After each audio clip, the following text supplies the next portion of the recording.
पापा, 1.5 दिन पहले आप इस घर में विराजमान हुए थे। आज आपके विसर्जन का समय है, लेकिन मैं आपको जाने नहीं दूंगी। विघ्न करता हूं ना आप, मुश्किलों को दूर करने वाले। आज मेरे जीवन की सबसे बड़ी मुश्किल मेरे सामने खड़ी है। कसम है मुझे मेरे बच्चों की, जब तक मेरे जीवन से ये मुश्किल आप दूर नहीं कर देते, मैं आपका विसर्जन नहीं करूंगी। नहीं जाने दूंगी इस घर से, नहीं जाने दूंगी।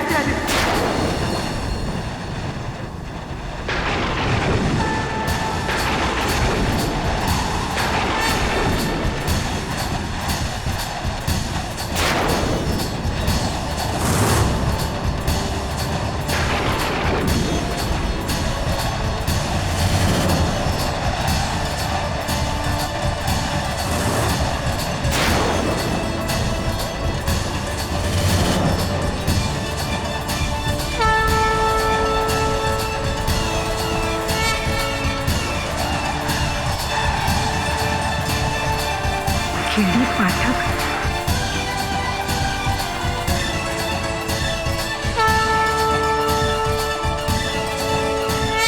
मिसेस बिली मौर्य, ईद और गणेश चतुर्थी एक साथ आई, मतलब मुंह डबल मीठा। ये देखो, आहा क्या शीर खुरमा भेजा है जुम्मन दर्जी ने। वही जिसको तुमने फैशन शो मर्डर केस में बचाया था। वो है। और ये मोदक? मोद शर्मा जी क्या है? वो ज्वेलरी मर्डर केस था ना, वही। यानी मेरे दोस्त मानव की मम्मी? तब तो इसमें मेरा भी हिस्सा है। वापस रख, वापस रख।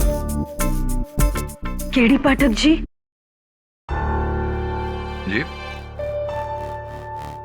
माफ कीजिए, बिना टाइम लिए आपसे मिलने चली आई। दरअसल मैं बड़ी मुश्किल में हूँ साहब। ले, सबके साथ शेयर करके खा जाओ, बैठ के। नहीं, जब तक मेरे पति घर नहीं आ जाते, मैं इन्हें प्रसाद खाने नहीं दूंगी। मिसेस बिली मौर्य, आओ बच्चों, बैठो। बैठिए। बताइए, कौन है आपके पति?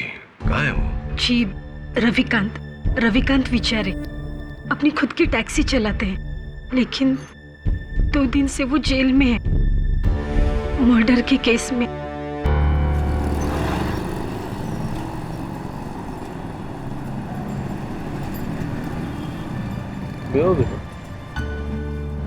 Nice. Sir, you come Mumbai सही टाइम पे। Now it's गणेश उत्सव, हमारा सबसे प्यारा भगवान। भाई हाँ, इसलिए ही आया हूँ गणेश उत्सव पंडाल का फोटोज खींचने। अरे यू नो हिंदी?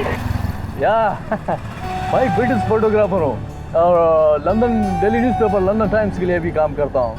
मैं हर साल आता हूँ। क्या बात है साहब, मतलब आप इतनी दूर से?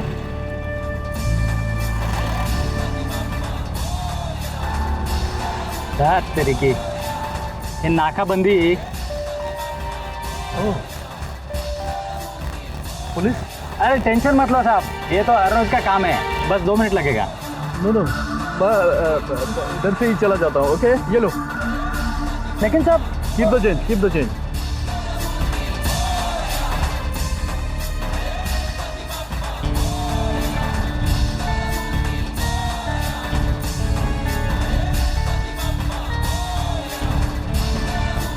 जिंदे रोक उसको, रोक, पकड़। टैक्सी वाले कहाँ भाग रहे? साहब घर जा रहे हैं साहब। कहाँ दिखा?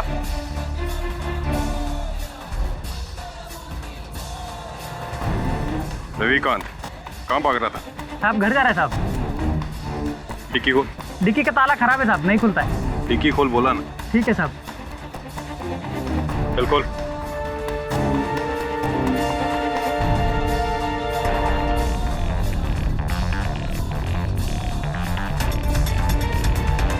किन्ने?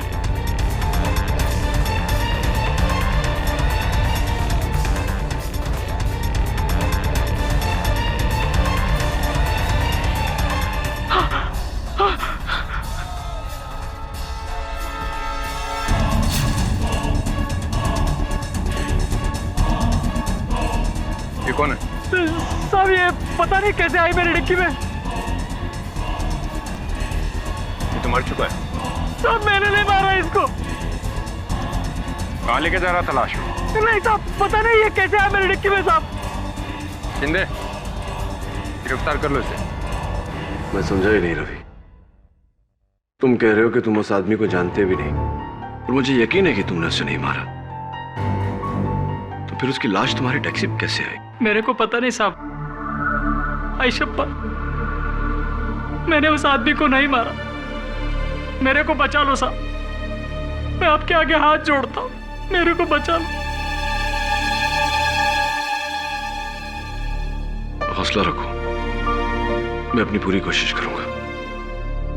वैसे आप मेरे पास कैसे आ गई? किसने भेजा आपको?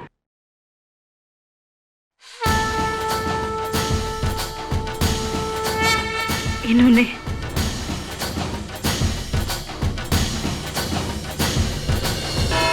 रविकांत बेचारे, तो तुम्हारा कहना है कि 2 सितंबर को तुम्हारी टैक्सी MHO2JS393 में से जो लाश बरामद हुई उसके बारे में ना तो तुम जानते हो और ना ही तुमने उसे मारा। तो फिर वो लाश डिक्की में आई कहां से? क्या उसने अपने आप को मार डाला और फिर वो तुम्हारे टैक्सी के पास आया और अंदर जाकर छुप गया? नहीं, मैंने नहीं। फिर वो लाश डिक्की में आई कहां से? योर ऑनर, जाहिर सी बात है कि प्रोसिक्यूशन के इस सवाल का जवाब रवि के पास नहीं होगा, क्योंकि ये 24 घंटे अपनी टैक्सी के साथ तो रहता नहीं। तो इसकी गैर मौजूदगी में किसी ने वो लाश डिक्की में रखी है। रवि, तुमने आखिरी बार डिक्की कब खोली थी? सर, रोज की तरह मैं सुबह 9 बजे टैक्सी बाहर निकालने के पहले डिक्की खोली, चेक किया था साहब, अंदर कुछ नहीं था साहब। यानी कि 9 बजे के बाद किसी ने वो लाश। 1 minute, sorry to cut you KD. डिक्की खोली, लेकिन तुमने तो पुलिस से कहा कि डिक्की का ताला खराब है, खुलती नहीं। पता नहीं, सुबह तो ठीक था, पर दोपहर को खराब हो गया था। जाहिर है, क्योंकि दोपहर तक तुमने उसमें लाश रख दी थी। मिसेज उमा, उस आदमी की मौत कैसे हुई थी? जहर के असर से जज साहब। जज साहब, इस रुमाल को आर्सेनिक से बने ओडोलेस सॉल्यूशन में डुबाकर और इसे सुंघाने से उसकी मौत हुई।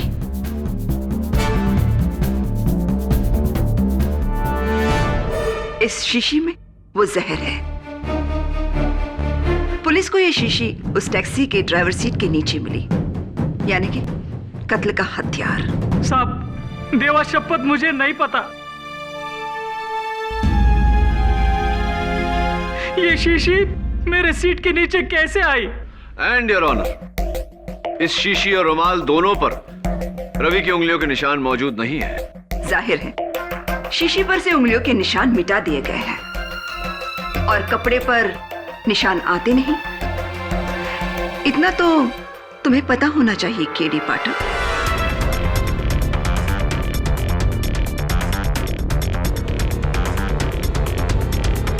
उस आदमी के बारे में कुछ पता चला? मसलन कौन था वो, क्या नाम, पता कुछ? जी जज साहब, मरहूम का नाम दिवाकर चोपड़ा है, दिल्ली का ड्राई फ्रूट ट्रेडर है।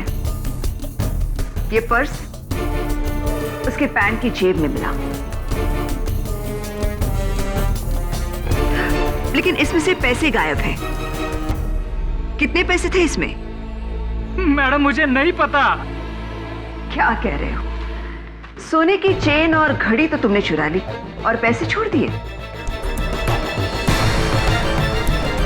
जज साहब, ये सोने की चेन और ये घड़ी रवि की टैक्सी के ग्लव कंपार्टमेंट में मिले और इन पर मरहूम दिवाकर चोपड़ा की उंगलियों के निशान हैं। जाहिर है, ये चीजें उसी की है और इनका उसके ग्लव कंपार्टमेंट में होना, यानी रवि ने ही इन चीजों को चुराकर बाहर रख दिया।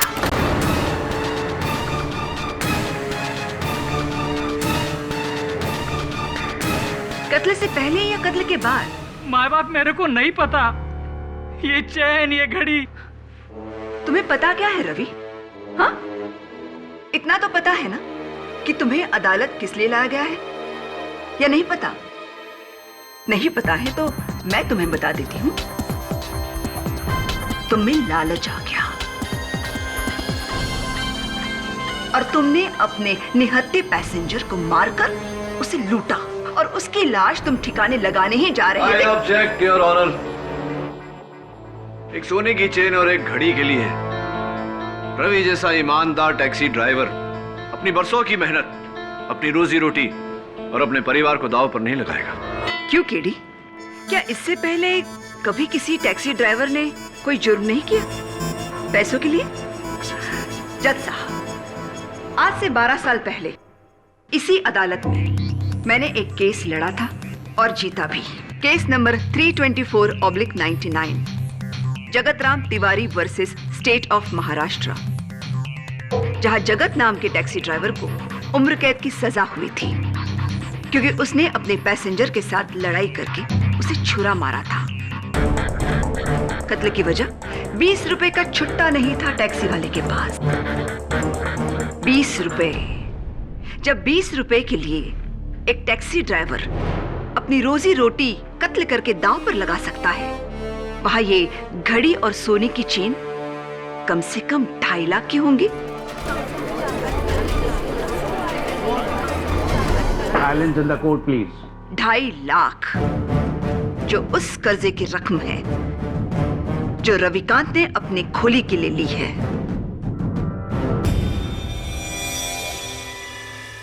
1, नाकाबंदी से भागना। 2, टैक्सी से लाश का मिलना। 3, टैक्सी से कत्ल का औजार मिलना। 4, चोरी की घड़ी और सोने की चेन। 5, कर्जे की रकम।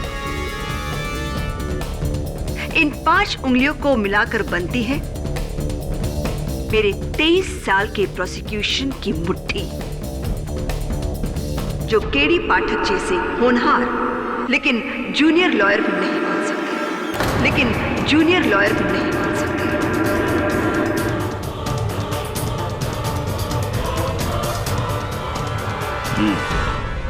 प्रोसिक्यूशन का केस बहुत ही मजबूत है केडी। मजबूत है योर ऑनर, लेकिन अटूट नहीं। और उसकी वजह यह है कि इस जुर्म का कोई चश्मदीद गवाह नहीं। जाहिर सी बात है कि किसी ने यह कत्ल किया और उसके बाद लाश को रवि की टैक्सी की डिक्की में छुपाया। किसने? यही तो पता लगाना है योर ऑनर। उस दिन सवेरे 9 बजे से दोपहर के 3 बजे तक रविकांत की टैक्सी में 3 लोगों ने सवारी की। मैं उन्हें कटघरे में बुलाना चाहता हूं ताकि वो इस केस पे रोशनी डाल सके। क्या तीनों विटनेस मौजूद हैं? अनफॉर्चुनेटली योर ऑनर, बड़ी मुश्किल से सिर्फ 2 लोगों का पता चल पाया है, तीसरा भी लापता है। सबसे पहले मैं बुलाना चाहूंगा रविकांत के उस दिन की पहली पैसेंजर को, जिन्होंने अंधेरी से बैंड्रा कुर्ला तक टैक्सी ली, मिस सविता झाला। साहब, यही लड़की थी साहब। उस दिन मैं टैक्सी को साइड में पार्क करके होटल में चाय पीने गया था। 10 बजे का टाइम था साहब। बाहर आके देखा तो मैडम टैक्सी के पास खड़ी थी, बहुत घबराई हुई थी साहब। वो टैक्सी में बैठी और फिर सांता क्रूज में उसका दोस्त भी टैक्सी में आके बैठ गया। फिर दोनों के बीच पता नहीं अंग्रेजी में कुछ बड़ा बहस हुआ साहब। फिर बैंड्रा कुर्ला कॉम्प्लेक्स पे मैडम गुस्से से उतर गई साहब टैक्सी से। उसका दोस्त भी उसके बाद उतरा। हाँ तो मिस झाला, मैं आपसे जानना चाहूंगा कि आपको याद है वो उस टैक्सी की डिक्की खुली हुई थी उस समय? कौन सी टैक्सी? कैसी डिक्की? और मैं इसकी टैक्सी में कब बैठी?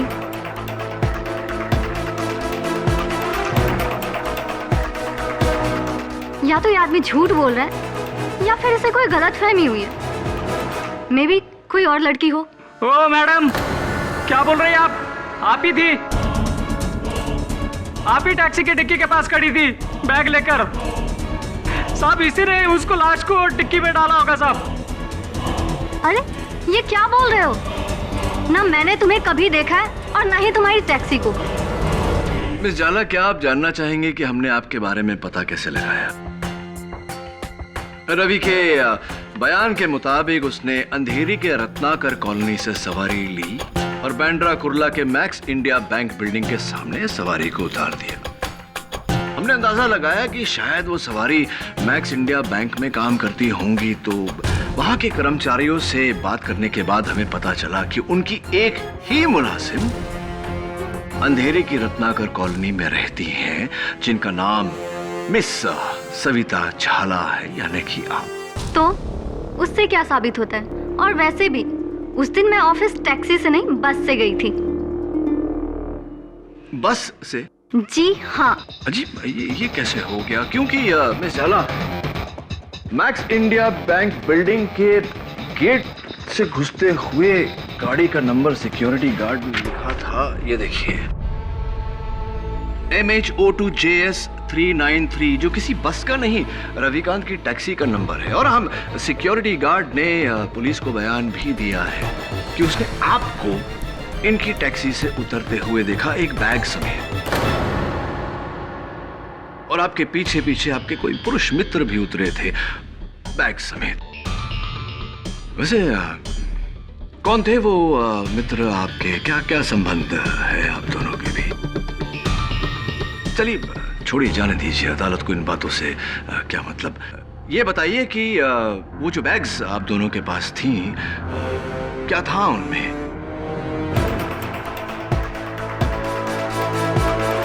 कहीं ऐसा तो नहीं कि आप दोनों का जाती सामान था उसमें और आप दोनों एक दूसरे के साथ भागना चाहते थे? नहीं नहीं, मैं भागी नहीं। मैंने अपना इरादा बदल लिया और मैंने आमोद को भी समझाया कि मैं अपने पेरेंट्स के अगेंस्ट नहीं जा सकती। और हमारे बीच लड़ाई भी हुई, इसलिए मैं भागने के बदले ऑफिस उतर गई। घबरा मत सविता, तुम अदालत में इसलिए झूठ बोल रही हो क्योंकि तुम नहीं चाहती कि तुम्हारे घर वाले इस बात को जाने कि तुम उस लड़के के साथ घर से भागने की सोच रही थी। ये भी हो सकता है कि तुम अदालत में इसलिए झूठ बोल रही हो क्योंकि तुम ऐसी टैक्सी में बैठी थी जिसकी डिक्की में लाश पड़ी हुई थी, जिस लाश को शायद आप ही ने। नहीं, मुझे नहीं पता कि उस टैक्सी में लाश है, और न ही आमोद को। तो फिर एक बात बताइए मिस झाला, आप और आपके जो मित्र हैं मिस्टर अमोद, ये जो भारी भारी बैग्स आपके साथ थे, टैक्सी की डिक्की में रखने के बजाय, जैसे कि आमतौर पे सब करते हैं, आपने बैग्स अपने साथ टैक्सी के अंदर रखे। क्यों, कोई खास वजह?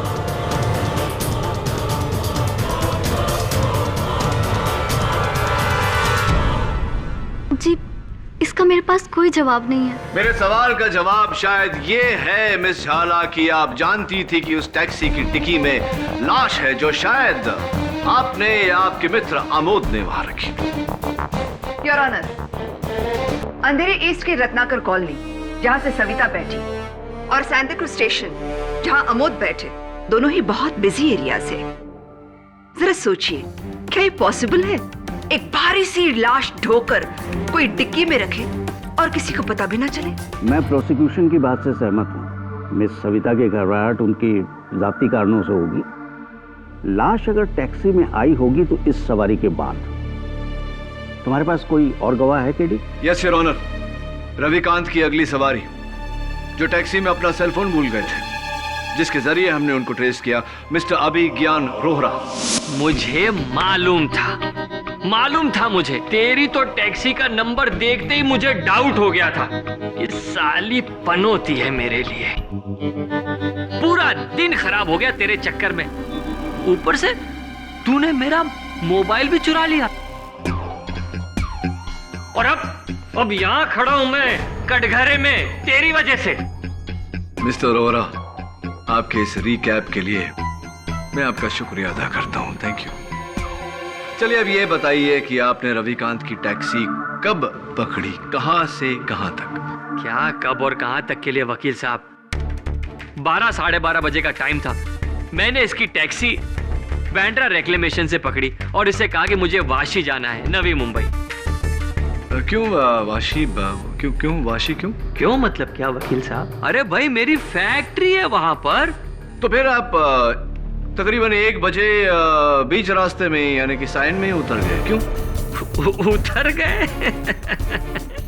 उतरा नहीं वकील साहब, सायन पर ही इसकी खटारा टैक्सी का टायर पंचर हो गया। अब मैं क्या इसके पंचर चिपकाने का इंतजार करता? मैंने तो इसे आधे पैसे दिए और इससे जान छुड़ा ली।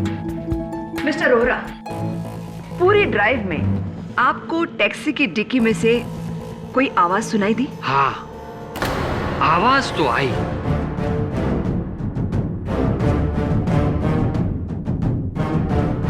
बल्कि इसकी खटारा टैक्सी के तो चारों तरफ से आवाज आ रही थी मुझे।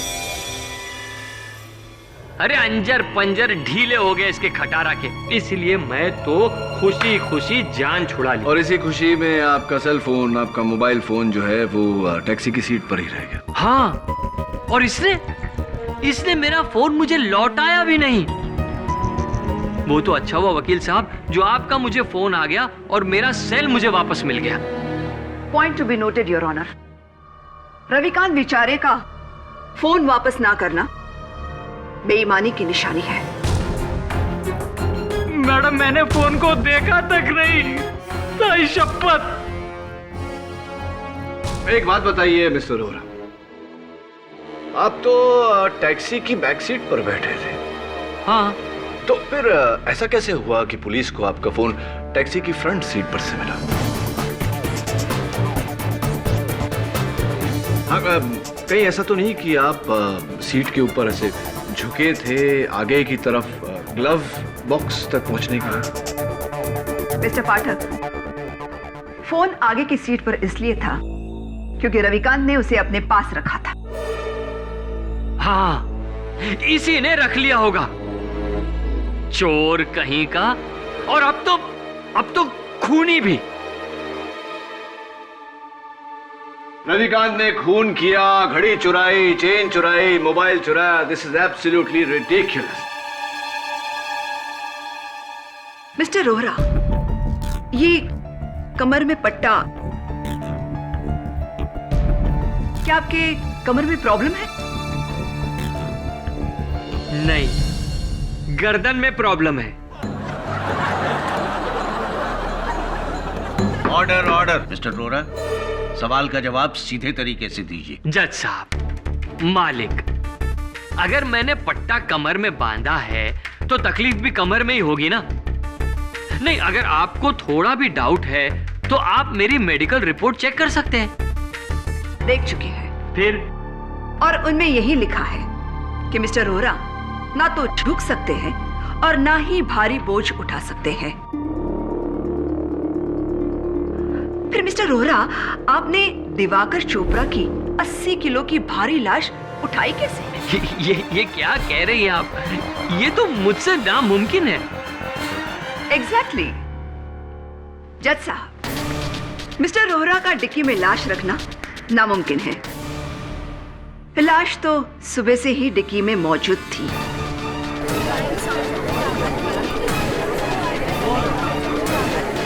साइलेंस। और इस बात को साबित करने के लिए कि सिर्फ रविकांत बेचारे जानते थे कि गाड़ी की डिक्की में लाश है, मैं अपने अगले गवाह को बुलाना चाहती हूँ। गजानन नाइक। नमस्ते माई बाप। योर ऑनर, ये वही मैकेनिक है जिसने रविकांत के टैक्सी का टायर ठीक किया। राइट गजानन? जी। घबराओ मत, तुम्हें कोई कुछ नहीं कहेगा। तुम सिर्फ इतना बताओ कि वो टायर तुमने कब और कहां ठीक किया। जी सर। मैडम। जी, माफ करिए मैडम, मेरी अपनी पंचर की दुकान है विनायक टायर शॉप के नाम से, जो सायन में गणेश मंदिर के पास है। ये आदमी मेरी शॉप में अपनी टैक्सी लेके आया। उसके टैक्सी का पिछला टायर पंचर था। वो पंक्चर टायर लेकर तुम्हारे पास आया? जज साहब, नॉर्मली जब टायर पंक्चर होता है तो सबसे पहले डिक्की खोली जाती है और फिर स्टेपनी को निकालकर उस पंक्चर टायर की जगह फिट किया जाता है। तुमने ऐसा क्यों नहीं किया रविकांत? मुझे लगा बस 2 मिनट पे पंक्चर वाला है, तो इसके लिए मैं मगजमारी क्यों करूं? या फिर इसलिए क्योंकि तुम डिक्की नहीं खोलना चाहते थे।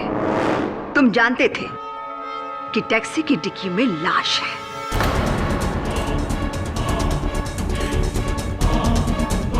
गजानन, जाहिर है तुमने तो डिक्की खोली होगी जैक निकालने के लिए। नहीं मैडम, इसने मुझे रोक दिया। इसने कहा कि मेरी डिक्की का लॉक खराब है, खुलेगा नहीं। तो फिर मैंने अपने जैक से गाड़ी को ऊपर उठाया।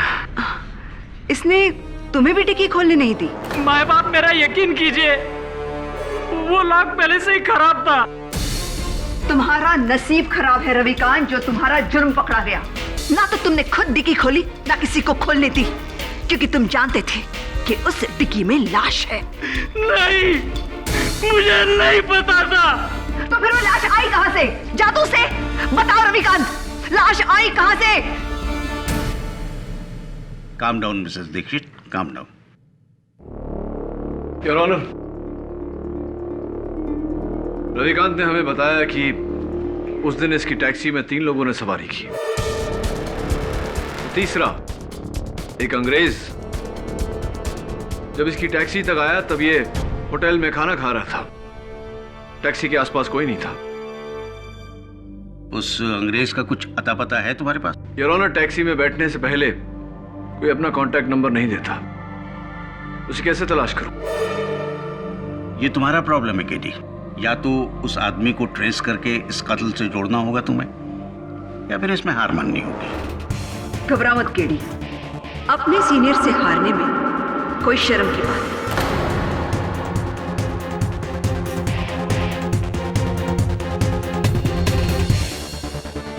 योर ऑनर, लाश की तहकीकात के बाद पुलिस को एक नया एविडेंस मिला है। उस आदमी का नाम दिवाकर चोपड़ा नहीं, बल्कि मनु नागपाल है।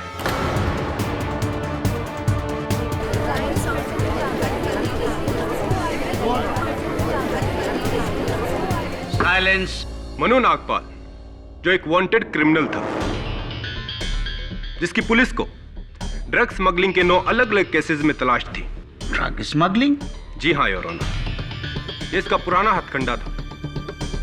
अक्सर टैक्सियों में ड्रग स्मगल करके एक सिटी लिमिट से दूसरी लिमिट तक ले जाना। पुलिस को आरटीओ की मदद से ऐसी 5 टैक्सियों के नंबर मिले हैं। उनमें से एक टैक्सी का नंबर है MH02 JS393, रवि विचारे की टैक्सी।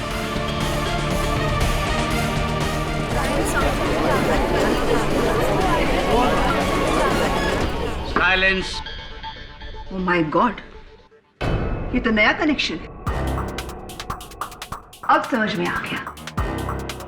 वो बॉस, तुम मुलाजिम। जरूर कमीशन को लेकर झड़प हुई होगी। नहीं साहब, मैडम, ये टैक्सी मैंने 2 महीने पहले किसी दूसरे से खरीदी थी।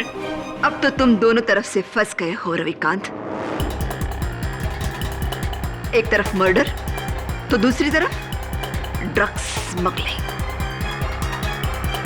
योर ऑनर, इस नए एविडेंस ने इस केस पर नई रोशनी डाली है। एक ड्रग स्मगलर के हजारों दुश्मन हो सकते हैं, कोई भी मार सकता था मनु नागपाल को। मैं चाहता हूं कि इस केस की छानबीन करने के लिए मुझे थोड़ा और समय दिया जाए। हो सकता है कि इस दौरान मैं उस अंग्रेज को भी ढूंढ निकालूं। ठीक है, यह अदालत अगली सुनवाई तक मुलतवी की जाती है। The court is adjourned for the day.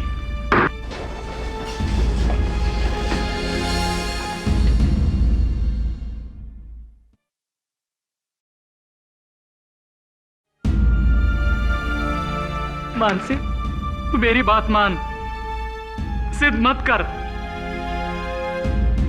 Ganpati महाराज का विसर्जन कर दे।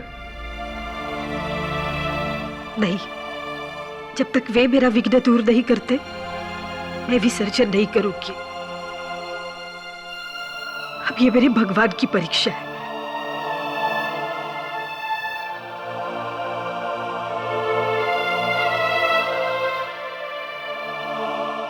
जी के साथ साथ ये मेरी भी परीक्षा है। वरुण, अगर मैं ये केस हार गया तो मानसी का भगवान पे से विश्वास उठ जाएगा। केडी सर, जितना मैंने इस केस को स्टडी किया, मेरा पूरा डाउट उस अंग्रेज पर है। वो पुलिस को देखकर ऐसे भागा था जैसे गाय के सर से सींग। आई एम वेरी श्योर उसी ने उस लाश को टैक्सी में डाला होगा। हाँ, लेकिन एक अंग्रेज टूरिस्ट को इस शहर में ढूंढेंगे कैसे? ये भी पता नहीं कि शहर में होगा या नहीं। रवि ने क्या कहा था वो? भाई ब्रिटिश फोटोग्राफर हूँ और London daily newspaper London times के लिए भी काम करता हूँ। फोटोग्राफर है।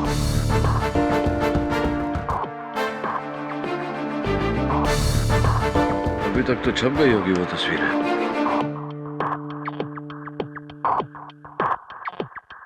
मिल गया, ये देख, लंदन टाइम्स। फोटोग्राफर का नाम जावेद स्मिथ। ये काम कर, इनके लंदन ऑफिस फोन कर और पता लगा कि ये गोरा इस वक्त मुंबई में कहाँ होगा। Right sir.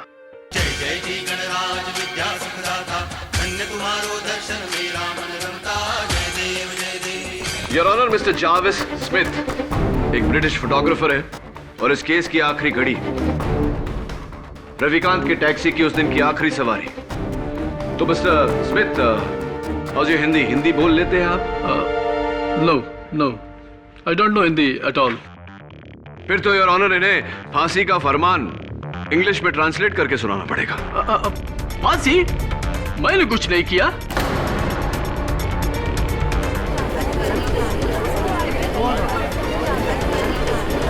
ऑर्डर। हाँ, आपने कुछ नहीं किया, लेकिन बड़ी तेजी से 30 सेकंड में आप हिंदी सीख गए।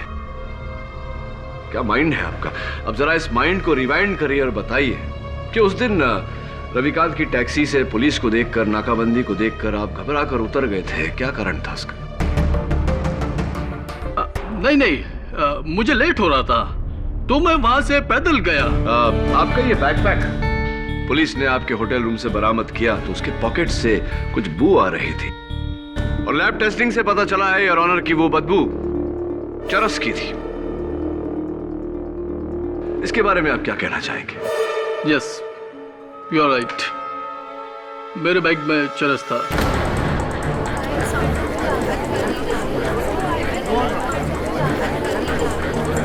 साइलेंस। और मैं पुलिस को देखकर सोचा कि वो उसको सर्च करेगा तो मैं मुसीबत में पड़ जाऊंगा। Point to be noted your honour, mister Smith के बैग में से ड्रग्स बरामद हुए। मनु नागपाल भी एक ड्रग डीलर था और मुझे पूरा यकीन है कि यह कत्ल इस ड्रग कनेक्शन की वजह से ही हुआ है। Your witness. No, I swear, मैं ऐसे किसी आदमी को नहीं जानता। डोंट वरी मिस्टर स्मिथ, मुझे आप पर पूरा यकीन है और बहुत जल्द अदालत को भी होगा। योर ऑनर, पोस्टमार्टम की रिपोर्ट के तहत मनु नागपाल की मौत दोपहर के 1:30 और 2:30 बजे के बीच हुई और मिस्टर स्मिथ उस टैक्सी में लगभग 3 बजे के करीब बैठे। 3 ही बजे थे ना? हाँ, लगभग 3 बजे। There you are KD. आपकी ही दलील आपके खिलाफ। इस हिसाब से मनु नागपाल और मिस्टर स्मिथ सहयोगी नहीं हो सकते। सो योर ऑनर, उस दिन रविकांत की टैक्सी में सुबह 9 बजे से लेकर शाम के 4 बजे तक 6 लोग बैठे। 1 सविता झाला, 2 अमोद, 3 अभिज्ञान रोरा, 4 mister Jerry Smith, 5 driver Ravikant बिचारे एंड ऑफ कोर्स डिक्की में मरहूम मनु नागपाल। इनमें से पहले 4 पर तो शक की कोई गुंजाइश नहीं है। तो फिर बचा कौन? मनु नागपाल, जिसका कत्ल हुआ, और उसका कातिल रविकांत बिचारे।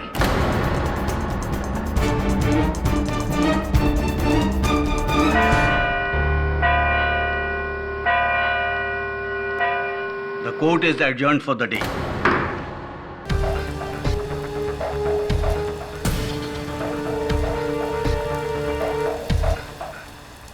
भगवान जी, अब आप ही कुछ कीजिए, वरना आपके भक्त को बचाना तो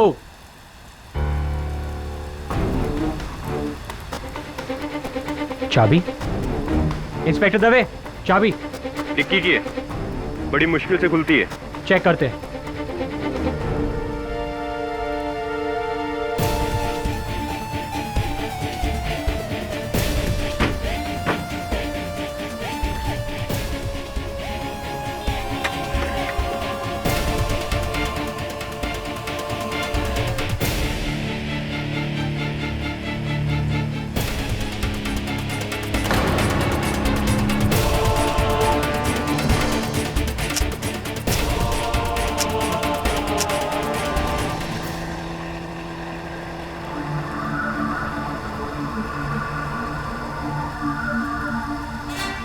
डैम, फिर से पंक्चर। शेह, विनायक टायर शॉप, ये तो वही टायर शॉप है जहां पर रवि की गाड़ी ठीक हुई थी। ये गणपति बप्पा मोरया। अरे भाई सुनो, तुम वही हो ना जिसने वो टैक्सी ड्राइवर रवि बेचारे के केस में गवाही दी थी? हाँ साहब, लेकिन आपको कैसे पता साहब? इतना घबरा क्यों रहे? यहाँ साहब अपन पुलिस कोर्ट कचहरी के चक्कर में नहीं पड़ना चाहता साहब। समझ सकता हूँ तेरी प्रॉब्लम। अब जल्दी से मेरी प्रॉब्लम सॉल्व कर, चल।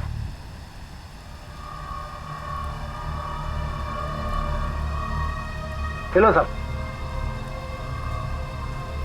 तो ये है फसाद की जड़, एक कील। आप तो लगी हो साहब कि आपके टायर से एक कील मिला साहब। जो रवि है ना टैक्सी वाला, उसके टायर से 4 कीलें मिली साहब।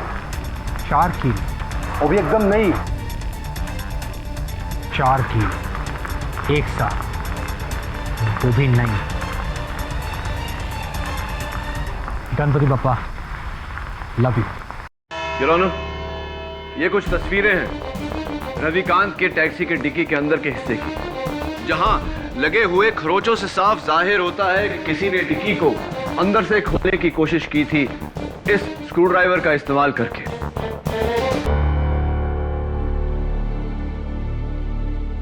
जिस पर मनु नागपाल की उंगलियों के निशान है। इसका मतलब? इसका मतलब यह हुआ यार ऑनर कि मनु नागपाल जब उस डिक्की में घुसा तब वो जिंदा था, मुर्दा नहीं।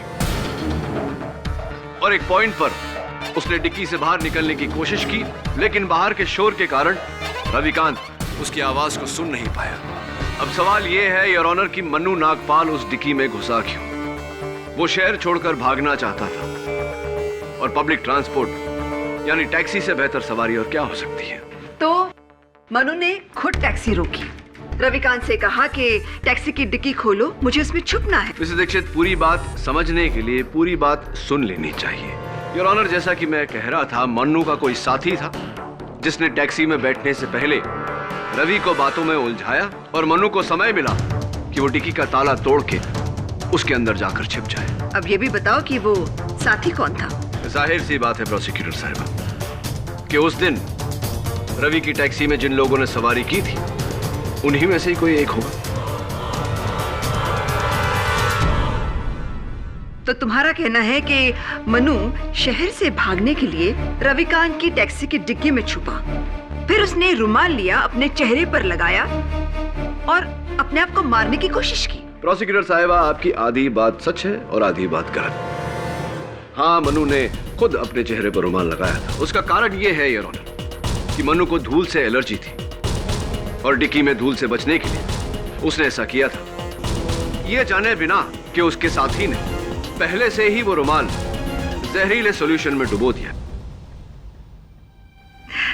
थियोरी अच्छी है, लेकिन प्रैक्टिकल नहीं। साबित कैसे करोगे? साबित करूंगा ना, और साबित करने के लिए योर ऑनर मैं कटघरे में बुलाना चाहूंगा विनायक टायर सर्विस के गजानन नायक को। गजानन, रवि के टैक्सी का टायर कैसे पंक्चर हुआ था? साहब 4 कीलें उसमें घुसी हुई थी, एकदम नई। 4 नई कील चमकती हुई ऐसी? हाँ साहब, वैसे कीलें। कितने साल से पंक्चर बना रहे हो? 9 साल से साहब। और अपने 9 साल के तजुर्बे में आपने कितनी बार देखा है कि ऐसी 4 नई चमकती हुई कील के कारण टायर पंक्चर हुआ? नहीं साहब, अभी तक तो नहीं। आपने कभी नहीं देखा? उसका कारण यह है योर ऑनर क्योंकि वो 4 कील रास्ते पे पड़ी हुई नहीं थी। रास्ते पर डाली गई थी। किसी ने बड़ी शातिरता से रवि की टैक्सी में बैठने से पहले वो कील टायर के सामने डाली थी। गजानन, कौन से टायर में पंक्चर था? साहब वो ड्राइवर के पीछे का राइट साइड। ड्राइवर के पीछे का राइट साइड। तो क्या अगर मैं ये कहूं कि किसी ने टैक्सी में बैठने से पहले वो कील नीचे डाल दी होगी तो क्या तुम मेरी बात से सहमत हो? हाँ। कितने बजे तुमने ये पंक्चर बनाया? करीब 1 बजे का टाइम था साहब। और तुम्हारे 9 साल के तजुर्बे में अगर ऐसी 4 कील के साथ पंक्चर हुआ हो तो पूरा हवा निकलने में यानी कि फुल से फ्लैट होने में कितना समय लगता है? सब कील 4 थे, वो भी छोटे छोटे, तो मेरे हिसाब से आधे से पौन घंटे लगने चाहिए साहब। आधे से पौन घंटा, यानी कि अगर बैक ट्रैक करे योर ऑनर तो 12:15 और 12:15 बजे मिस्टर अभिज्ञान रोहरा रवि की टैक्सी में बैठे थे। मैं उन्हें कटघरे में बुलाना चाहूँ। क्या आपका कहने का मतलब है कि मैंने ही कील फेंक कर टायर पंचर कर दिया? जी हाँ मिस्टर रोहरा, ताकि जब टैक्सी ड्राइवर पंक्चर देखने के लिए उतरे तो आपको समय मिले वो घड़ी और वो चेन ग्लव कंपार्टमेंट में छुपाने का। वकील साहब, मैंने तो खुद वाशी जाने के लिए वो टैक्सी पकड़ी थी। मैं खुद अपनी टैक्सी का टायर पंचर कर दूंगा। वो इसलिए मिस्टर रोहरा ताकि आपको भागने का मौका मिले, अपने मरते हुए साथी की लाश से दूर, और इल्जाम टैक्सी ड्राइवर पर आए। मन्नू नागपाल मेरा दोस्त, ये कैसे कह सकते हैं आप? क्योंकि आप ही थे जिसने वाशी तक वो टैक्सी हायर की थी, और आप जानते थे कि मन्नू को मुंबई में ढूंढा जा रहा है, नवी मुंबई में नहीं।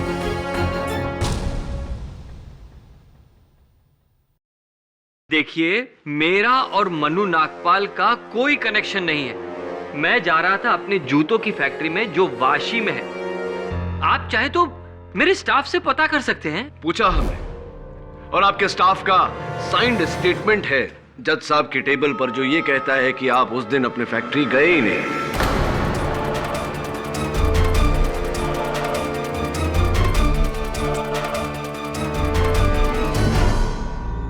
अब नहीं, एक्चुअली जज साहब वो देखिए मिस्टर रोहरा, वो जो कील जिससे पंक्चर हुए थे वो कील जूते बनाने में इस्तेमाल होते हैं।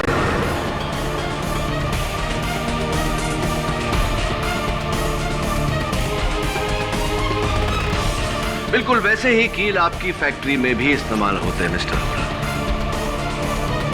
आपका कील खत्म हो गया। आप जुर्म कबूल करते हैं या मैं जज साहब को वो तस्वीरें दिखाऊं? मैं आपसे कितनी बार कहूं कि मैं उसे नहीं जानता था। आप मन्नू नागपाल को नहीं जानते? जी नहीं। कभी नहीं मिले? नहीं। ये कुछ तस्वीरें हैं योर ऑनर। मिस्टर रोहरा और मिस्टर मन्नू नागपाल की एक साथ में ड्रिंक लेते हुए।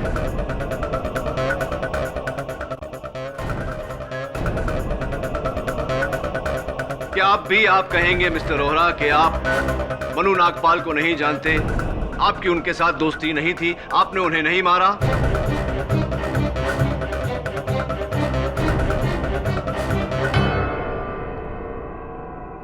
हाँ, मैंने ही मन्नू नागपाल का खून किया है।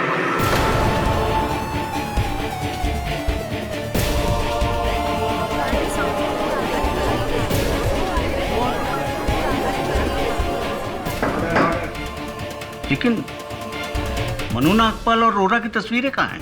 माफ करिएगा योर ऑनर, मुझे ये छोटा सा झूठ मिस्टर रोहरा के बयान के लिए इकबाल जुर्म के लिए बोलना पड़ा। बताइए अदालत को कि आपने मन्नू नागपाल को क्यों मारा? मन्नू नागपाल एक ड्रग स्मगलर था और मैं उसके इस धंधे में उसके बराबरी का पार्टनर। मेरे मन में लालच जागा। मैंने चाहा कि मैं वो पूरा का पूरा बिजनेस अकेला हथिया लूं। मैंने मन्नू नागपाल को मारने का फैसला किया। मैंने एक प्लान बनाया। जिस गाड़ी से हम लोग जाने वाले थे उस गाड़ी को मैंने खराब कर दिया और मैंने उससे कहा कि टैक्सी से चलते हैं। बांद्रा के एक सुनसान रास्ते पर मैंने इसकी टैक्सी रोकी और इसके साथ वाशी तक के पैसों को लेकर बहस में लग गया। इसी बहस का फायदा उठाकर मन्नू ने इसकी टैक्सी की डिक्की चाकू से खोली और उसमें छुप गया, मेरा दिया हुआ जहरीला रुमाल लेकर। और टैक्सी में बैठने से पहले मैंने इसकी टैक्सी के टायर के सामने चालाकी से कीलें फेंक दी। मुझे पता था कि थोड़ी ही देर के बाद रुमाल का जहर असर करके मन्नू नागपाल को मार डालेगा और तकरीबन उतनी ही देर में टैक्सी का टायर भी पंचर हो जाएगा। और जैसे ही टैक्सी का टायर पंचर हुआ, मैंने इसे टायर चेक करने के लिए बाहर भेजा। मौका पाते ही मैंने मन्नू नागपाल की गोल्ड चेन और वॉलेट इसकी टैक्सी के ग्लव कंपार्टमेंट में डाल दी और जहर की शीशी। मगर अफसोस, ये सब करते समय मेरा मोबाइल इसकी टैक्सी में गिर गया।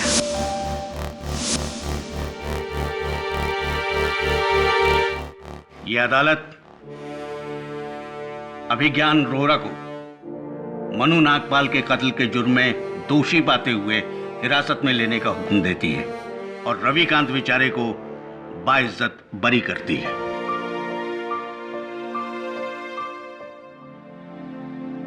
The case is closed.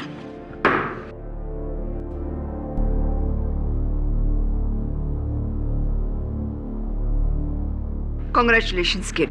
Thank you, बहुत बहुत बधाई हो। अरे क्या हमारे लिए आप भगवान हो। ऐसा मत बोलिए, नहीं तो वो मुझसे रूठ जाएंगे। वैसे भी ये केस तो बाप्पा ने ही सॉल्व किया है। पापा ने? वो कैसे? हाँ, आप देखिए ना, मेरे असिस्टेंट की बाइक बिल्कुल गणेश मंदिर के सामने खराब हुई और सबसे अहम गवाह इस केस के गजानंद विनायक टायर सर्विस वाले, ये गणेश जी के दूसरे नाम ही है। आपकी प्रार्थना सफल हो गई, इसीलिए तो उन्हें विघ्नहर्ता कहते हैं।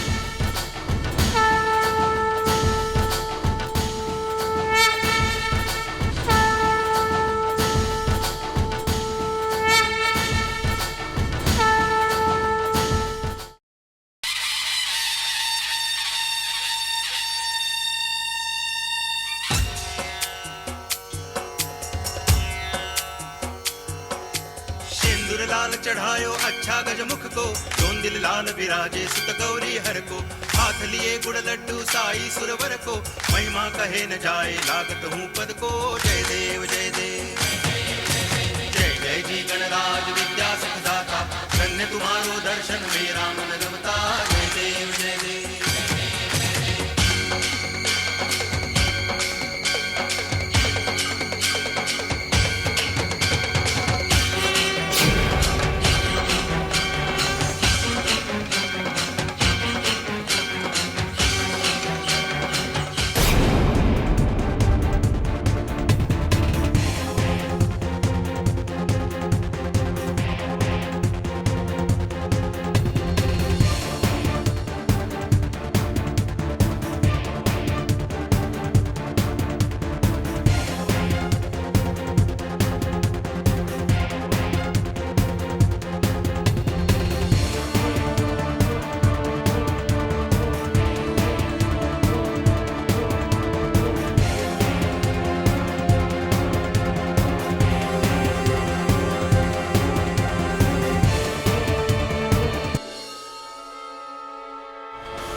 देखो राजीव, कुल मिला के या तो तुम झूठ बोल रहे हो या तुम्हें गलतफहमी हुई है, क्योंकि जिस लड़की का कत्ल हुआ है वो इंडस्ट्रियलिस्ट अर्जुन कपूर की पत्नी नहीं है।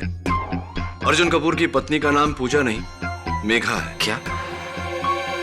ऐसा नहीं हो सकता है। ऐसा ही है। ये लो।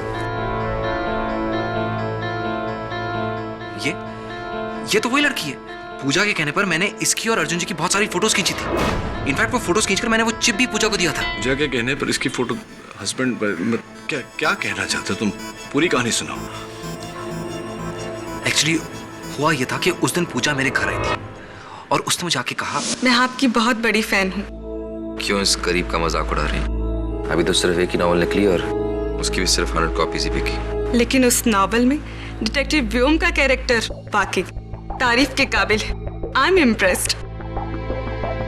आप ये बताने के लिए आए? जी नहीं, दरअसल जिस डिटेक्टिव व्योम को आपने जन्म दिया है, मैं चाहती हूँ कि आप मेरे लिए वो व्योम बने। मतलब? मिस्टर अर्जुन कपूर का नाम सुना है आपने? जी नहीं। आई एम मिसेस पूजा अर्जुन कपूर। मेरे पति इस शहर के बहुत बड़ी इंडस्ट्रियलिस्ट हैं और मुझे शक है कि वो मुझे धोखा दे रहे हैं।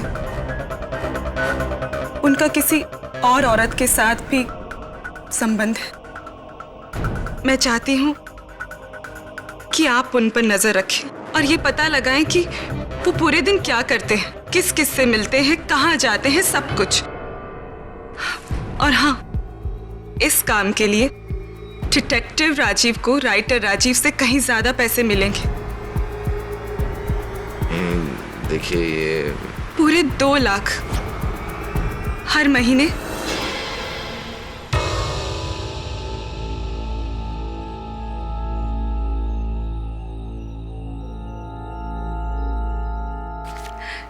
ये लीजिए एडवांस।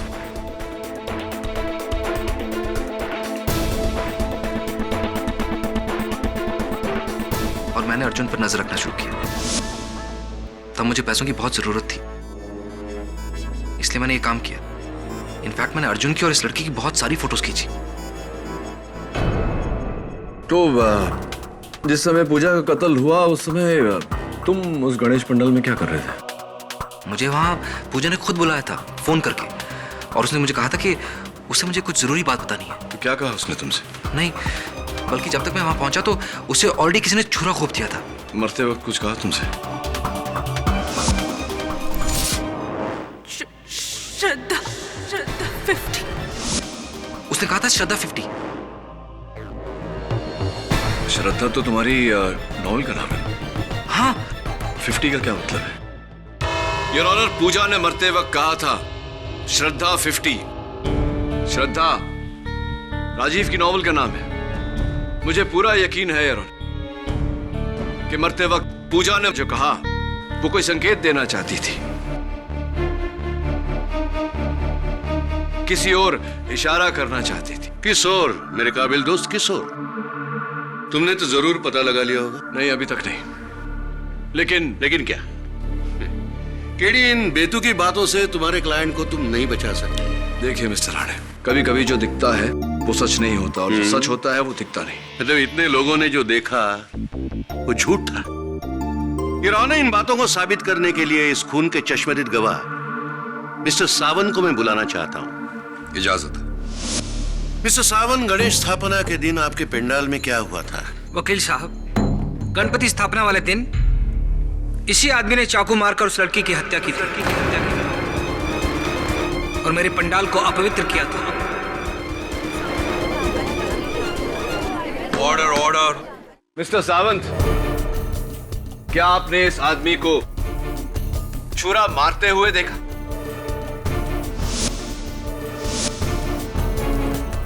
मैंने पूछा, क्या आपने राजीव को छुरा मारते हुए देखा? जी नहीं, मैंने जब देखा था तब उस लड़की को छुरा लग चुका था और चाकू इसी आदमी के हाथ में था। योर ऑनर, सिर्फ सावंत नहीं, पंडाल में जमा सभी लोगों ने यही स्टेटमेंट दिया है। और उनमें से किसी ने योर ऑनर राजीव को छुरा मारते हुए नहीं देखा। योर ऑनर, लेकिन उन सभी लोगों ने राजीव के हाथ में चाकू देखा था और ये काफी है। नहीं मिस्टर राणे, ये काफी नहीं है। Thank you your honour. Mister Rajiv Sharma, आपका कहना है कि पूजा अर्जुन की बीवी थी, लेकिन अर्जुन की बीवी तो यहां सबके सामने बैठी हुई है, अर्जुन के साथ। मेघा, फिर आपने झूठ क्यों बोला? जी मैंने झूठ नहीं बोला, मुझे पूजा ने यही कहा था। फिर से झूठ। सच तो यह है कि आपके और पूजा के नाजायज संबंध थे।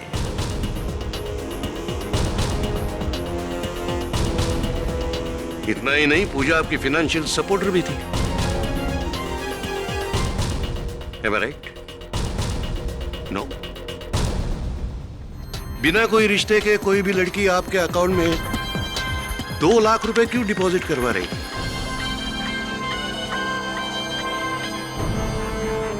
जी मैं पहले भी कह चुका हूं, मैं पूजा के लिए काम करता था।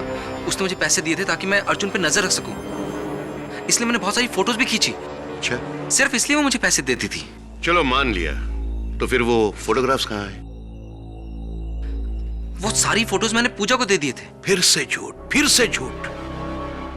पुलिस ने पूजा के घर की तलाशी ली है और उन्हें वहां कोई भी फोटोग्राफ्स नहीं मिले। सच तो यह है योर ऑनर कि राजीव ने कभी कोई फोटोग्राफ्स खींचे नहीं थे। उसने अपने प्यार के जाल में पूजा को फंसाया और उसका फायदा उठाया। यह सब कुछ वैसे ही चलता अगर पूजा अपने और राजीव के प्यार को नाम देने की मांग ना करती। पूजा की इस मांग को राजीव ने नकारा। फिर पूजा ने उसे धमकी दी कि वो सब कुछ उसकी पत्नी साक्षी से कह देगी, और इसी डर से राजीव ने पूजा का खून किया। I object your honour. मन घड़ंत कहानियां बना रहा है प्रोसिक्यूशन। सच तो यह है योर ऑनर कि पूजा का राजीव के साथ कोई रिश्ता था ही नहीं। उसका रिश्ता इंडस्ट्रियलिस्ट अर्जुन कपूर के साथ था।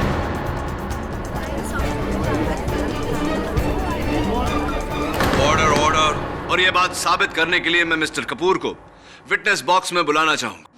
मिस्टर कपूर, सबसे पहले तो आपकी तारीफ में कुछ शब्द बोलना चाहूंगा। इतनी कम उम्र में आपने कितना कुछ हासिल कर लिया। पूजा को जानते थे आप? नहीं। अच्छा, तो फिर वो आपके नाम का इस्तेमाल क्यों कर रही थी? मुझे क्या पता। देखिए, मैं एक सक्सेसफुल बिजनेसमैन हूं। शायद वो मेरे नाम का फायदा उठाना चाहती थी। हाँ, आजकल हर जगह ऐसे सुनने में आ रहा है कि बड़े लोगों के नाम का गलत इस्तेमाल होता है। Excuse me mister Kapoor. Mister Kapoor, आप पूजा को नहीं जानते तो इस तस्वीर में पूजा आपके और आपकी पत्नी के बीच में यहां क्या कर रहे हैं? आप ही है ना ये? अब बताइए अदालत को कि आप पूजा को जानते थे या नहीं? हाँ, ये सच है कि हम उसे जानते थे। Order, order. आपको जो कुछ भी कहना है प्लीज यहाँ कटघरे में आगे कहिए। रिश्ते हमेशा एक से नहीं रहते। पूजा बहुत अच्छी दोस्त थी हमारी कॉलेज में। इनफैक्ट वो तो अर्जुन को बहुत पसंद भी करती थी। लेकिन अर्जुन की पसंद और उसकी बीवी मैं बनी। लेकिन पूजा ने हमारा पीछा नहीं छोड़ा। उसने हर वो मुमकिन कोशिश करी कि वो हमारे इस रिश्ते को तोड़ सके, लेकिन ऐसा नहीं हुआ।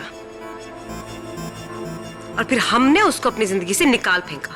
गलत फहमी है आपकी मेघा जी, क्योंकि पूजा न तो आपकी न आपके पति की जिंदगी से बाहर गई। Allow me to explain. ये आपके पति मिस्टर अर्जुन कपूर का फोन बिल है।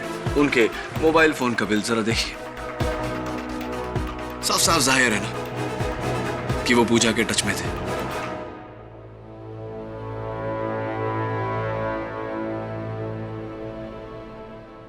मैं पूजा को फोन नहीं करना चाहता था।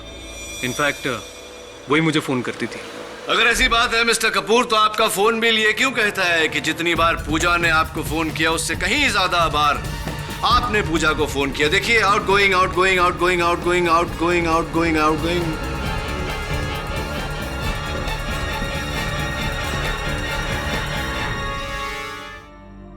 हाँ, मैं पूजा को फोन करता था, पर एक दोस्त के नाते।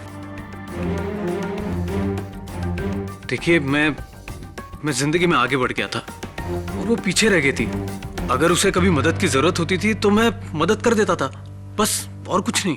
ये रहा ना, केडी सिर्फ अपनी कहानियों से कोर्ट का ध्यान असली मुद्दे से हटाना चाहता है। योर ऑनर, सच अब सामने आ जाएगा। मेरी अगली गवाह है राजीव शर्मा की पत्नी साक्षी शर्मा। साक्षी जी, आपके और आपके पति के बीच कैसा रिश्ता है?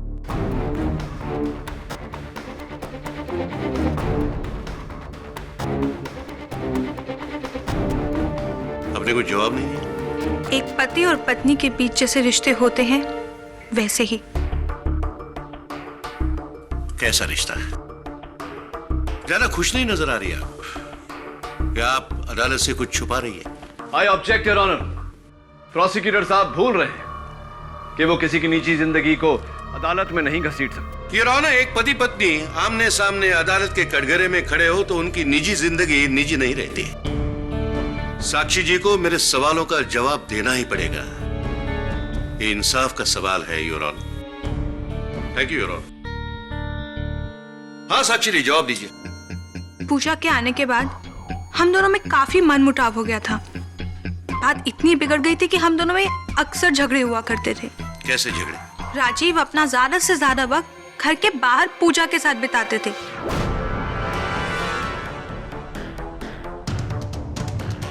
उनके लिए जैसे मेरे लिए और इस घर के लिए तो टाइम ही नहीं था। देर देर रात तक फोन पर बातें करना, एक दूसरे से मिलना। पूजा के आने के बाद तो राजीव मुझे कंप्लीटली इग्नोर करने लगे थे, और वो पूजा, वो तो मुझे एक आंख नहीं सुहाती थी। तो आप मानती है साक्षी जी कि पूजा और राजीव के बीच कुछ था? ये तो मैं नहीं बता सकती, लेकिन हाँ, एक पत्नी होने के नाते मुझे विश्वास है कि राजीव कभी किसी का खून कर ही नहीं सकते, कभी नहीं। Thank you your honour. Pooja Rajeev की फाइनेंशियल सपोर्टर थी। दोनों में देर रात तक फोन पर बातें होती थी। ये सारी बातें एक तरफ ही जा रही है कि दोनों के बीच कुछ था। और जब पूजा ने राजीव को शादी के लिए कहा, तब इस मासूम से दिखने वाले लेखक ने न आओ देखा ना ताओ उस बेकसूर पूजा को मौत के घाट उतार दिया।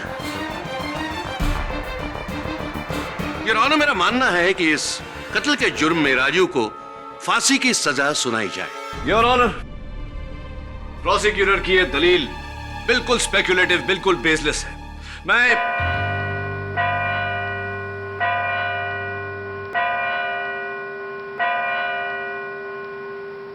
इस केस का फैसला अगली सुनवाई में होगा।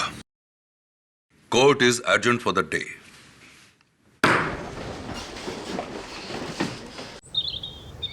सर, मतलब पूजा ने राजीव से झूठ बोला कि वो मिस्टर अर्जुन कपूर की बीवी है। Good shot sir. और उसी ने राजीव को पंडाल के पास बुलाया,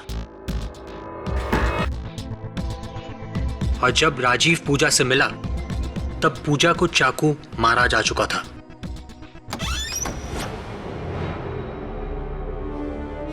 केडी पाठक। जी, आप कौन? मैं पूजा की दोस्त रीमा। आप राजीव को चाहकर भी बचा नहीं सकते, क्योंकि पूजा का खून उसी ने किया है। और अगर आपको मेरी बात पे यकीन नहीं है तो पूछिए उससे कि कहाँ है वो फोटोज जिसके जरिए वो उसे ब्लैकमेल किया करता था। ब्लैकमेल? जी हाँ, ब्लैकमेल। और इसीलिए पूजा को मजबूरन उसे हर महीने 2 लाख रुपए देने पड़ते थे। रीमा जी, एक बात मेरी समझ में नहीं आई। आपने कहा कि राजीव ने पूजा को मारा। आपने ये भी कहा कि राजीव को हर महीने पूजा से 2 लाख रुपए महीना मिलते थे। क्यों कोई सोने के अंडे देने वाली मुर्गी को मारना चाहेगा? वो मैं नहीं जानती, पर मैं इतना जरूर जानती हूँ कि मेरी दोस्त को राजीव ने मारा और उसे सजा मिलनी चाहिए। और आप पर इतना विश्वास तो करती हूं मैं कि आप मेरी दोस्त को इंसाफ जरूर दिलाएंगे।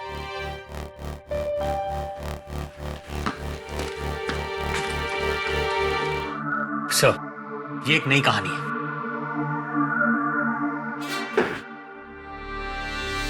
बुल्सआई। वरुण, हो न हो इस कहानी का मूल रहस्य श्रद्धा 50 में ही कहीं छुपा हुआ है। तूने किताब पढ़ी? हाँ सर, मैंने पढ़ी है, लेकिन उस किताब में कुछ नहीं है। पूजा के घर पे भी श्रद्धा की कोई कॉपी नहीं थी। जहां जहां मैं गया था वहां पर तो कोई नहीं थी सर। जहां जहां तक मतलब क्या? तूने पूरा घर नहीं ढूंढा? नहीं सर, इंस्पेक्टर दवे ने मुझे पूरी तरह से तलाशी लेने ही नहीं दी। इंस्पेक्टर दवे कौन से पुलिस एकेडमी में गया था यार? I must find out. पेडी, क्राइम सीन पर बार बार आने का क्या फायदा? कुछ नहीं मिलने वाला है। और वैसे भी तुम्हारा असिस्टेंट वरुण सब कुछ देख चुका है। चल छोड़, आजा।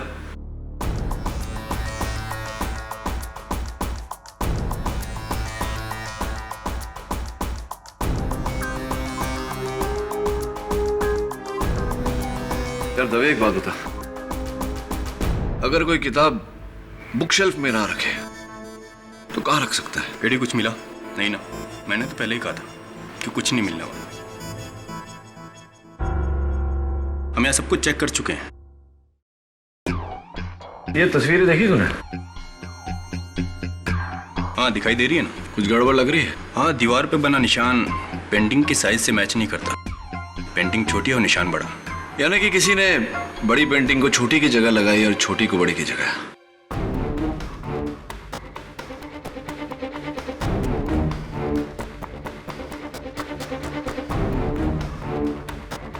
दवे,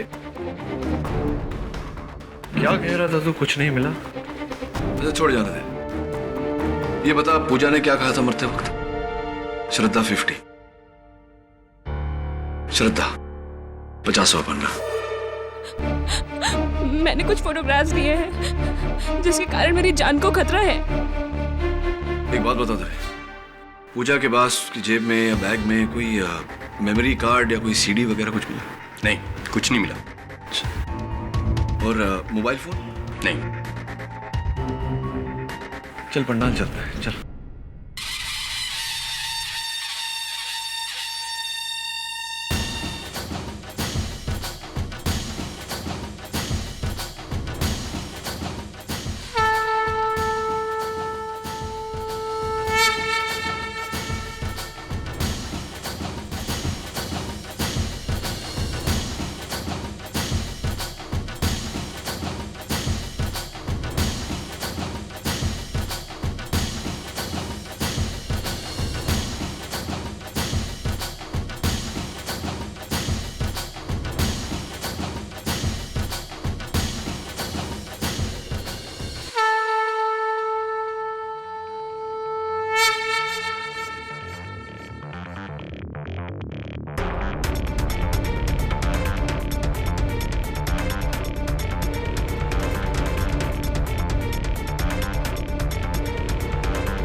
राजीव का नंबर, मिस्टर कपूर का नंबर, ये पूजा का ही फोन है। ये फोटोज देख, ये वही आदमी है ना जिसे बच्चे बेचने के जुर्म में कैद हुई थी, असलम? हाँ वही है। तब इस आदमी को ढूंढ। मुझे पूरा यकीन है कि इस केस के साथ इसका गहरा ताल्लुक है। ये ले, सारी फोटोग्राफ्स के प्रिंटआउट्स निकलवा ले। ये खून कहाँ हुआ था? वाह,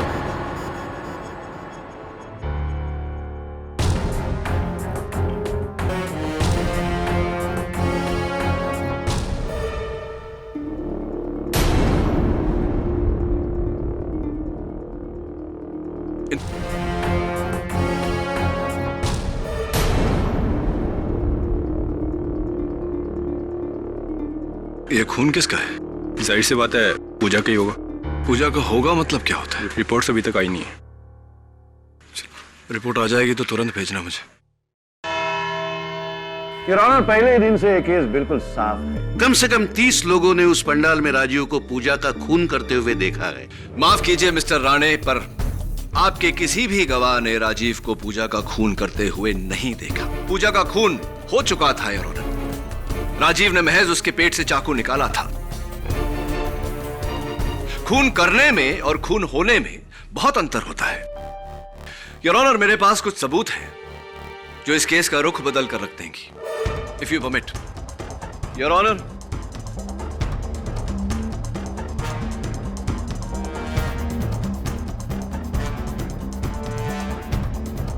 ये क्या मजाक है योर ऑनर? इन फोटोग्राफ्स का इस केस से क्या संबंध? बहुत गहरा संबंध है योर ऑनर। इन तस्वीरों को देखने से साफ साफ जाहिर होता है कि कुछ लोग बच्चों को बेचने का धंधा करते हैं।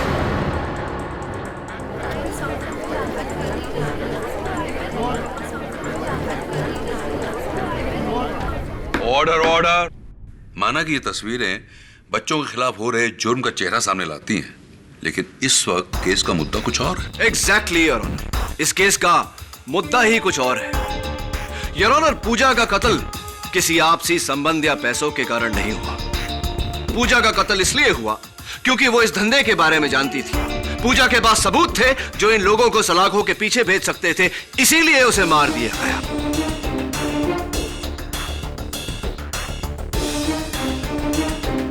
आखिरी तस्वीर पर गौर फरमाइए योर ऑनर। उस तस्वीर में जो बिल्डिंग है वो नन्हे फरिश्ते अनाथालय की है, शहर का मशहूर अनाथालय। ऐसा कहा जाता है योर ऑनर कि नाम जितना बड़ा होता है उसकी नींव को उतना ही मजबूत रखना बहुत कठिन हो जाता है, और यही बात लागू होती है इस अनाथालय पर। केडी, तुम कहना क्या चाह रहे हो? जो भी कहना है। नन्हे फरिश्ते अनाथालय की मैनेजर मिस कविता देसाई आकर कहेंगी। मिस देसाई, 3 सितंबर को आपने अपने अनाथ आश्रम से 2 बच्चे गायब होने की रिपोर्ट पुलिस में लिखवाई थी। अदालत को बताइए कि क्या यह बात सही है या नहीं। जी हाँ। क्या ये 2 बच्चे वही हैं? जी नहीं, ये वो बच्चे नहीं हैं। झूठ बोल रही हैं आप। योर ऑनर, ये 2 बच्चे इन्हीं की अनाथालय के हैं और इन्हें बेचने में इन्हीं का हाथ है, और उसका सबूत है ये तस्वीर।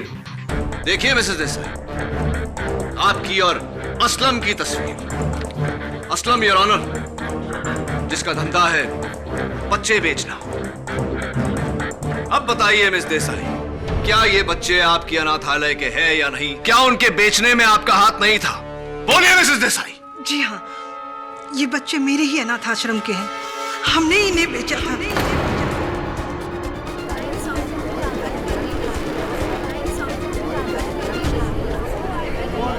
Order order. अब ये भी बता दीजिए कि किसे बेचा और इस समय वो बच्चे कहाँ हैं? मैं नहीं जानती।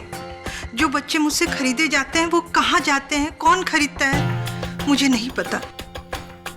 जो मुझसे बच्चे लेके जाता है और मुझ तक जो पैसे पहुंचाता है वो एक असलम नाम का आदमी है। योर ऑनर, मिस देसाई के पार्टनर इन क्राइम असलम को इंस्पेक्टर दवे तलाश कर रहे हैं। बहुत जल्दी उन्हें कोर्ट में हाजिर किया जाएगा।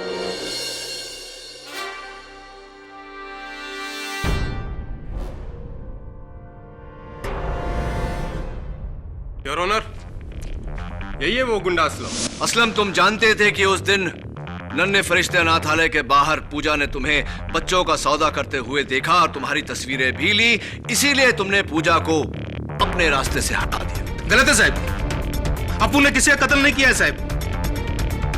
ये पूजा नाम का छोकरी कौन, अपन उसको पहचानता भी नहीं है साहब। अपने को तो ये भी नहीं मालूम कि उसने अपना फोटो कभी निकाला। झूठ बोल रहे हो तुम असलम। तुम जानते थे कि पूजा तुम्हारे इस घिनौने धंधे पर से पर्दाफाश कर देगी, इसीलिए अपने धंधे को बचाने के लिए तुमने पूजा को मौत के घाट उतारा। बोला ना साहब, अपुन ने किसी का कत्ल नहीं किया साहब। अपुन मानता है साहब कि अपुन ये बच्चे बेचने का गलत धंधा करता है साहब, लेकिन कसम खाता है साहब ये धंधा अपुन अपने वास्ते नहीं करता साहब, किसी और के वास्ते करता है। रियली? हाँ। किसके लिए करते हो? उसके लिए।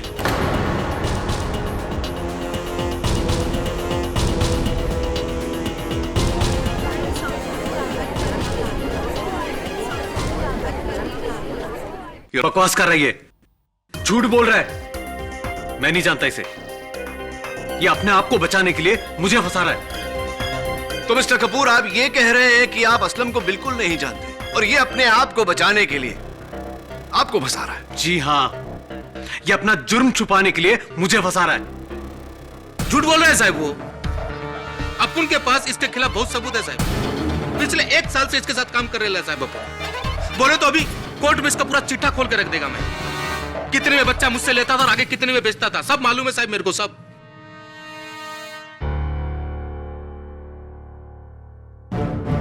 सो मिस्टर कपूर, क्या अब भी आप ये कहेंगे कि आप असलम को नहीं जानते और वो आपके लिए काम नहीं करता? शर्म आनी चाहिए आप लोगों को। आप जैसे शरीफ लोग अगर ऐसा नापाक काम करेंगे तो समाज का क्या होगा? और जब आपको पता चला कि पूजा आपके इस घिनौने धंधे के बारे में जान गई है और इसका भांडा फोड़ने वाली है, तो आपने उसको मौत के घाट उतार दिया इतनी बेरहमी से। Should be ashamed of yourself. बच्चों को बेच के पैसा कमाना मेरा दूसरा बिजनेस है।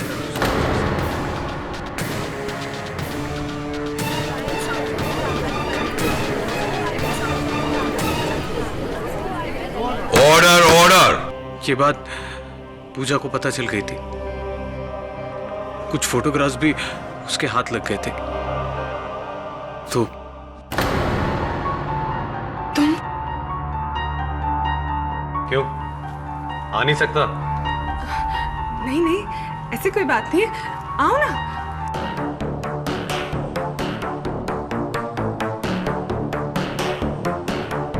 तुम बैठो, मैं तुम्हारे लिए कॉफी बना के लाती हूँ। सुनो, मुझे कॉफी की नहीं फोटोग्राफ्स की जरूरत है। फोटोज? कैसे फोटोज? देखो, उन वेस्ट माय टाइम। मैं जानता हूं कि वो फोटोग्राफ्स तुम्हारे पास ही है, जिससे मेरा नाम और काम दोनों खराब हो सकते हैं। वो फोटोग्राफ्स मुझे दे दो।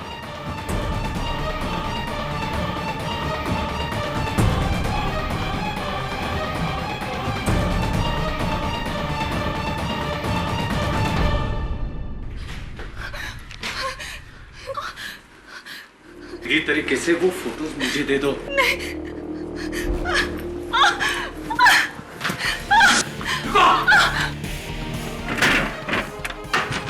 पूजा!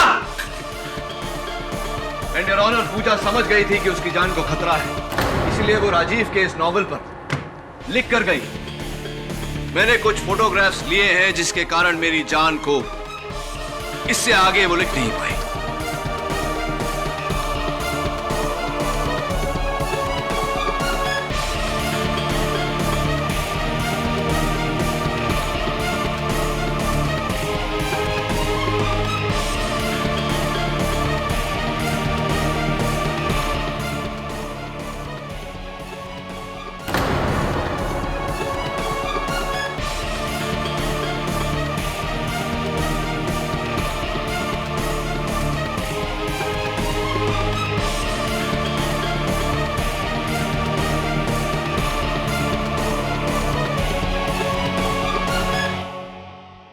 मानता हूं कि मैंने पूजा को मारने की कोशिश की थी, पर मैंने पूजा को नहीं मारा है। नहीं मारा है मैंने पूजा को। योर ऑनर, मानता हूं कि अर्जुन कपूर बच्चे बेचने जैसे घिनौने बिजनेस में मिला हुआ था, जिसकी उसे कड़ी से कड़ी सजा मिलनी चाहिए। लेकिन फिर भी योर ऑनर, उसने पूजा का खून नहीं किया है। फोरेंसिक रिपोर्ट में पूजा के कत्ल का जो वक्त बताया गया है, उस वक्त अर्जुन अपने ऑफिस में था, जिसका गवाह है उसके ऑफिस का पूरा स्टाफ। और सर, ये है गवाही।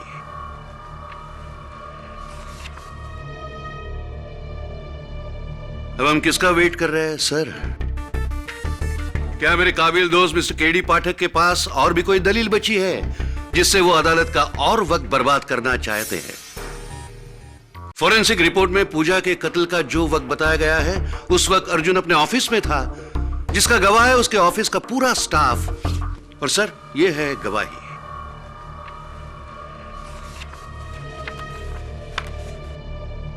एक्चुअली हुआ यह था कि उस दिन पूजा मेरे घर आई थी। आई एम मिसेस पूजा अर्जुन कपूर। मैं चाहती हूँ कि आप उन पर नजर रखें। अर्जुन कपूर की पत्नी का नाम पूजा नहीं, मेघा है।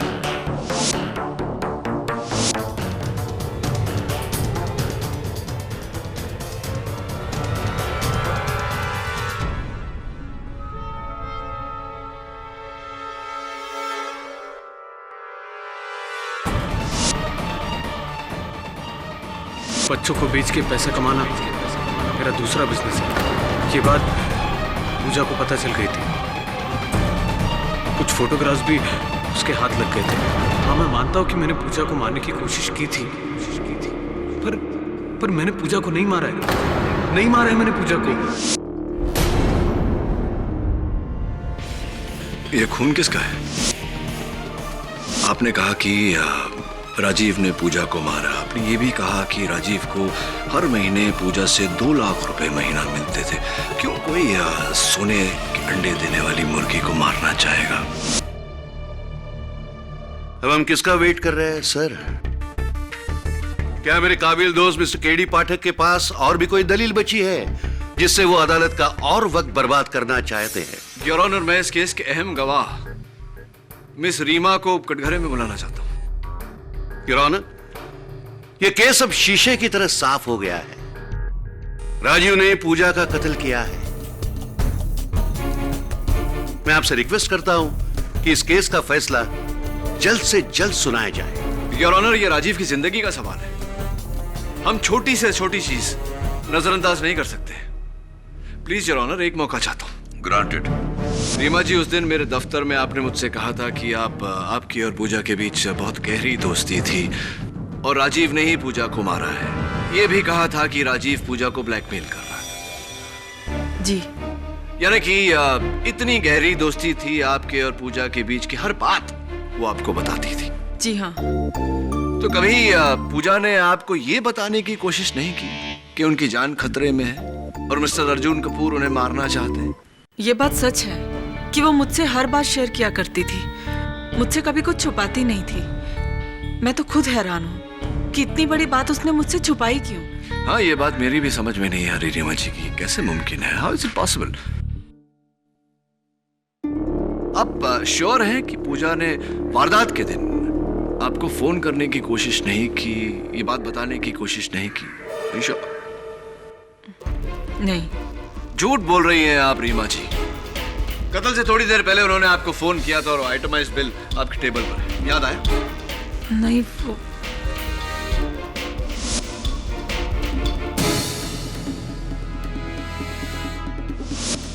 हाँ, वो याद आया मुझे। पूजा का एक फोन आया था मुझे उस दिन और मैंने फोन उठाया भी था, पर पीछे से इतनी आवाजें, इतना शोर आ रहा था कि कुछ समझ में नहीं आया कि वो क्या कहना चाहती है। तो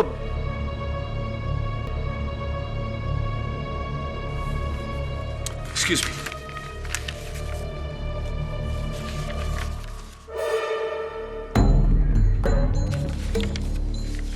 चलिए मान लेते हैं कि शोर के कारण आपको सुनाई नहीं दिया कि पूजा क्या कहना चाह रही थी आपसे। रीमा जी, कहाँ रहती हैं आप? बैंड्रा में। आप बैंड्रा में रहती हैं। पूजा का कत्ल गोरेगांव के पंडाल में हुआ था, यानी कि आपके घर से 45 मिनट दूर। और जिस समय पूजा का कत्ल हुआ आप कहाँ थी? मैं अपने घर पर थी। तो एक बात बताइए रीमा जी, जब पूजा का कत्ल हुआ गोरेगांव के पंडाल में, उस समय आप अपने घर बैंड्रा में थी जो पंडाल से 45 मिनट की दूरी पर है, तो उस पंडाल में आपका खून कैसे पाया गया?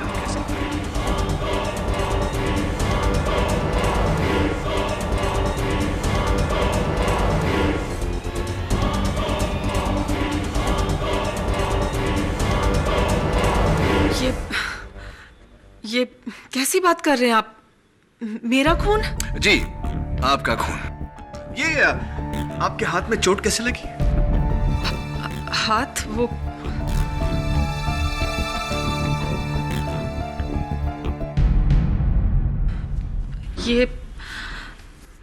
ये मैं गिर गई थी, चोट लग गई।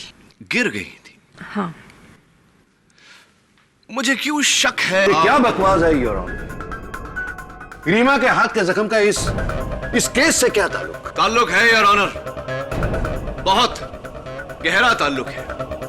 उस दिन जब पूजा ने रीमा को फोन किया तो रीमा ने पूजा से कहा कि उन तस्वीरों का किसी से जिक्र ना करे और अपने घर पर ही रहे। इन्होंने अपनी जगह अर्जुन कपूर को वहां भेजा। अर्जुन कपूर का बयान तो हम सब सुन ही चुके हैं। जब अर्जुन ने रीमा को फोन किया और कहा कि पूजा भाग गई है, तब रीमा उसके घर के आसपास ही थी। इन्होंने पूजा का पीछा किया, पंडाल में मौका पाते ही इन्होंने पूजा का कत्ल किया। चाकू चलाते वक्त इनके हाथ पर घाव लग गया, इसी तरह इनका खून हमें पंडाल में मिला। फोरेंसिक्स का भी यही कहना है योर ऑनर। पंडाल में जो खून मिला वो रीमा जी का ही है। Am I right, Reema ji, or am I right? अब आपके पास एक ही रास्ता बचता है कि आप अपना जुर्म कबूल कर ले। हाँ, ये रास्ता उम्र कैद की तरफ जाता है, लेकिन कम से कम आप फांसी से बच जाएंगे। नहीं नहीं सर, फांसी नहीं, पूजा का खून मैंने किया है।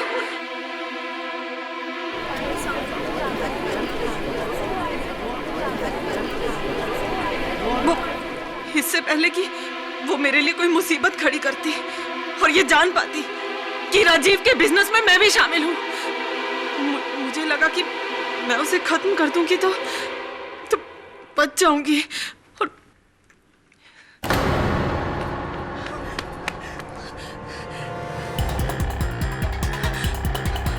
हेलो हेलो राजीव, जितनी जल्दी हो सके उतनी जल्दी मुझे अगस्त्या मार्ग पे मिलो। नहीं, अभी मैं तुम्हें कुछ नहीं बता सकती, please.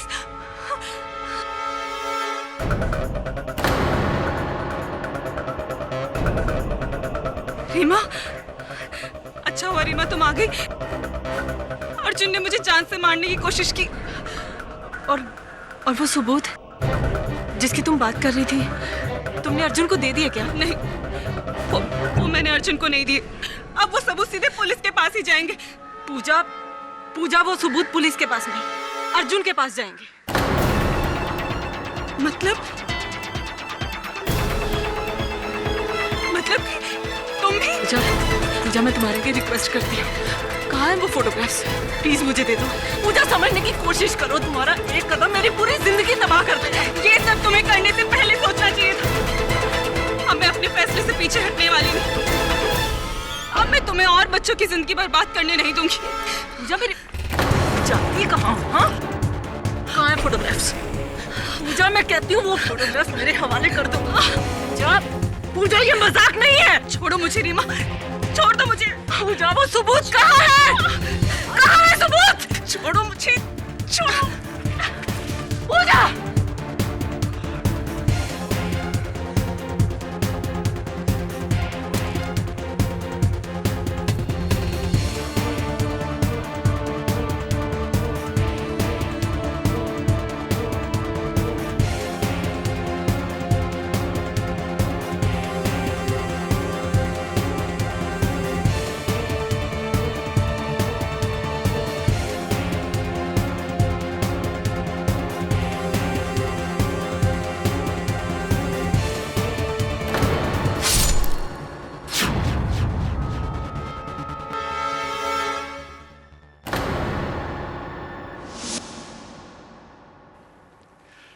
Your Honor, the defense rests.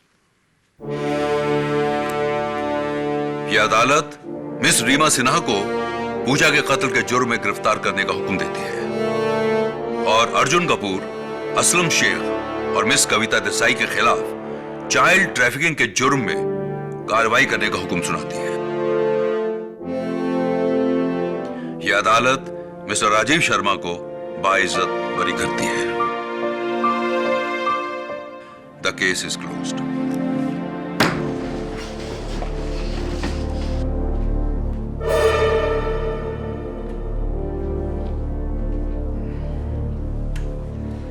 सत्य की जीत मुबारक हो Rajiv. Thank you so much.